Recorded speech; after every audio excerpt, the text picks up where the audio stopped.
Young Merlin lives in a castle with his mother, Princess Adan. The castle is in Wales, in the west of King Vortigern's kingdom. Merlin doesn't know his father. He's fighting for the king far away. The castle is near a forest. Merlin and his mother often walk there. She teaches him about forest plants. "When you're older, you can come here without me," she says. "But be careful. There are many hunters, and an enchantress, Ceridwen, lives here too." Merlin's only friend is a toad. One day, Merlin visits the village near the castle. Two boys, Morfran and Arwell, are behind him. But Merlin doesn't see them. He talks to his toad. Merlin's talking to his toad. Morfran laughs. Go away, Merlin says. or when my father comes back home. We're not afraid, Merlin. Your father's never at home. Arwell says. And is he truly your father? Perhaps you're a demon's child. That night, Merlin tells his mother everything. What can I do about these boys? He asks. "I can talk to those bullies," Princess Adan says. No, Merlin answers. they call me a mother's boy without that. "Then your father can speak to them after he comes home." She smiles. "But be careful with Morfran. He's Ceridwen's son." Next week, Merlin goes to the village shop with his mother. He sits near the door with his toad in his hand. Suddenly, Morfran and Arwell jump out in front of him. It's Merlin and his toad! They cry. The toad is afraid. It falls to the ground. Let's see your toad jump! Morfran laughs. He runs after it. When Merlin's mother arrives, the bullies leave. That night, Merlin sees his father in a dream. He is sitting under an oak tree after a fight with the king's enemies. I'm dying, Merlin's father tells him. Father, no! I need your help with some bullies. Merlin cries. When they bully you, walk away. His father says. Look for the biggest oak in the forest. There's something important near it. Next morning, Merlin tells his mother about the dream. "Listen to your father," she says quietly. When Merlin meets the bullies again, they take his toad. Say goodbye to Mr. Toad. Morfran laughs. Merlin remembers his dream and walks into the forest. He lives there for days and eats forest plants. Then, one day, he finds the biggest oak in the forest. There's a little house near it. In front of the house, there's a boy. He's sitting near a cauldron. Who's that? Merlin thinks. Merlin watches the house from behind the oak tree. More Fran! A woman cries through the open window. Yes, Mother. The boy says. The woman comes out of the house. Oh no, Merlin thinks. it's Morfran and his mother, the enchantress Caradwen. Is the potion ready? Caradwen asks. Soon, Mother. Morfran answers. This potion can give magic powers to the first drinker of it. She cries. And that is you, my son. Morfran smiles. I need to find a bottle. Then you can drink the potion from it. We must do it quickly, before your father comes home. Caradwen says. She goes back into the house. Merlin moves nearer. But Morfran doesn't see him. Just then, Morfran takes something out of a little bag. Oh no, Merlin thinks. it's my toad. Morfran laughs. Here's one more thing for the potion. Stop! Merlin cries. He jumps out and takes the toad from Morfran. But at the same time, he hits the cauldron with his leg. It goes over onto the ground. Some of the potion falls onto Merlin's hand. Merlin! Morfran cries angrily.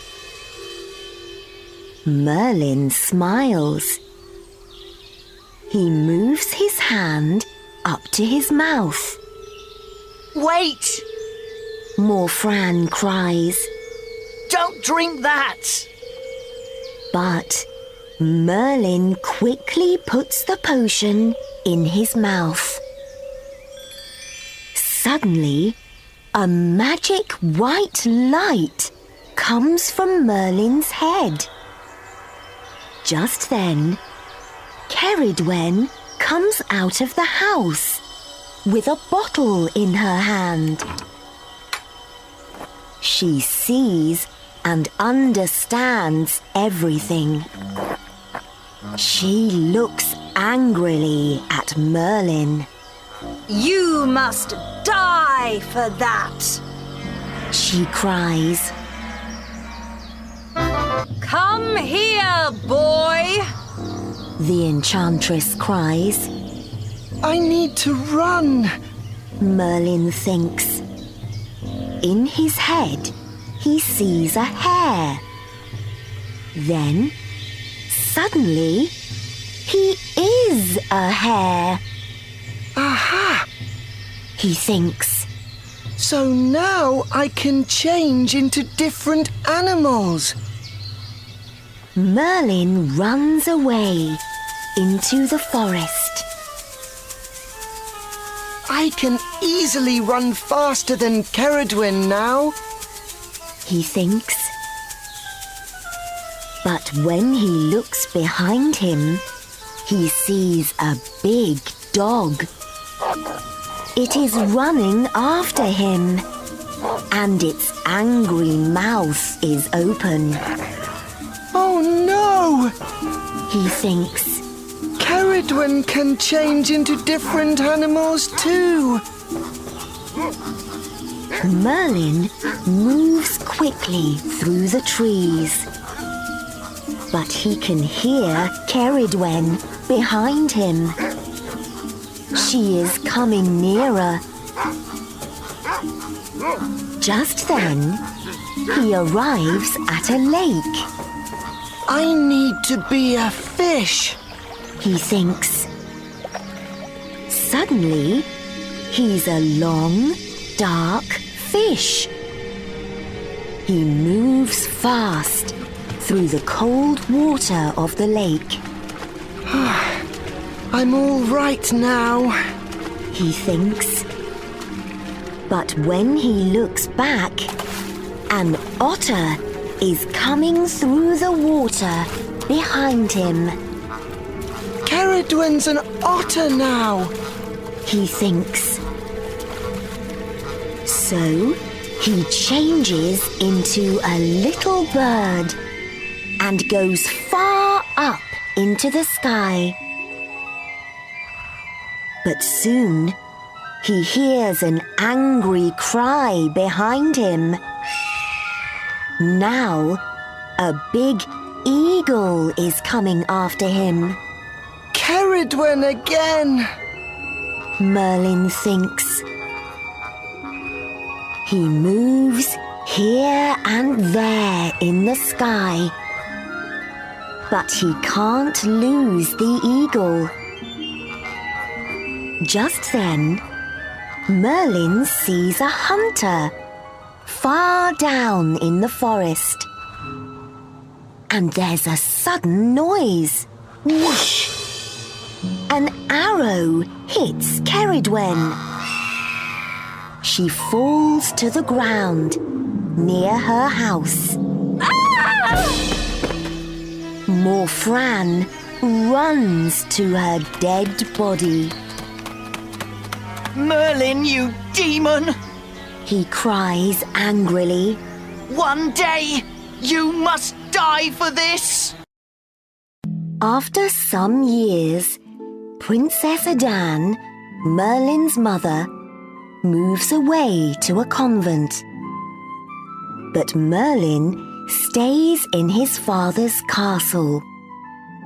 He reads books and works on his magic powers. I want to be the best magician in the kingdom, he says. At first, Merlin learns to change the weather. Next, he learns to see through walls. Then, he learns to look into the future. Morfran lives with his father in the forest. He often thinks about Merlin. Perhaps I can kill him with one of my mother's old potions. Morfran tells his friend Arwell. But the old potion bottles have nothing in them. All but one. And this potion doesn't kill people. Morfran says. It makes ill people well again. So give it to somebody important. Arwell answers. And pretend to be a magician. Soon after that, King Vortigern visits Wales after years of fighting. He has a new wife, Ronwen. But she is ill. Morfran hears about this. He goes to the king's men with the magic potion. Ronwen is well again after she drinks it. So Vortigern calls for Morfran. You can be my magician. the king says. Ronwen is happy in Wales. She wants to stay there. Let's make a castle on this hill, she tells Vortigern. Vortigern begins the new castle. But the walls fall down again and again. Make a magic potion and stop this. The king tells Morfran.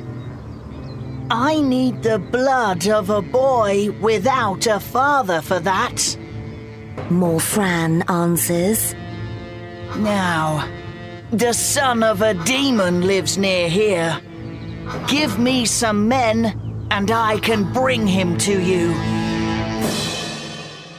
Vortigern's men bring Merlin to the hill. Here's the demon's son. Morfran tells Vortigern. Kill him. I can make a potion with his blood and put it on the ground.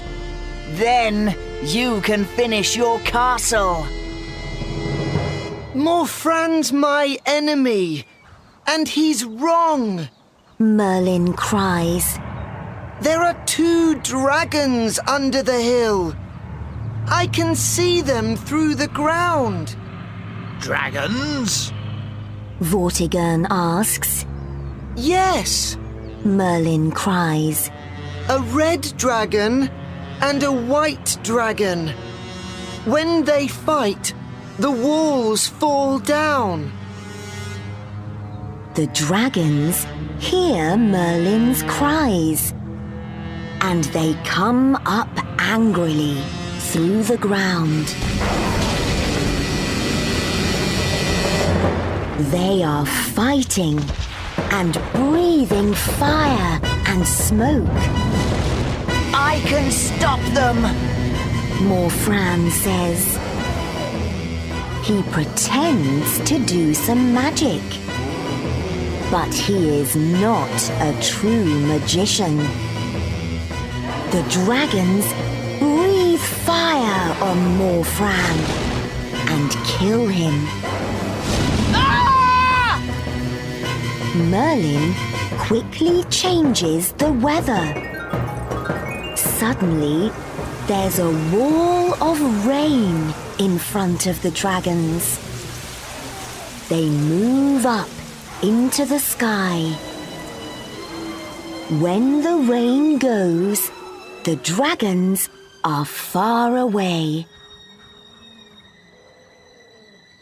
You're a true magician. Vortigern cries.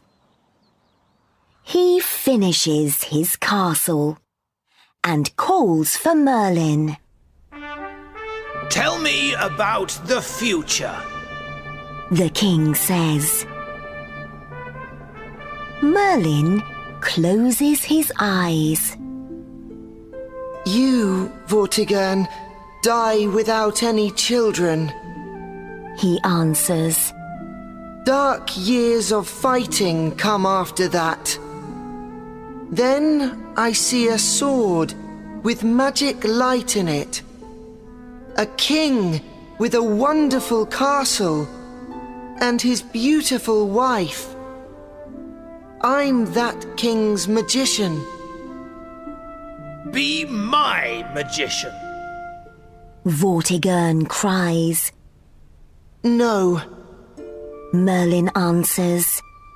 I must work more on my magic. I must be ready when my king and my country need me. Then Merlin changes into a hare and runs away into the forest.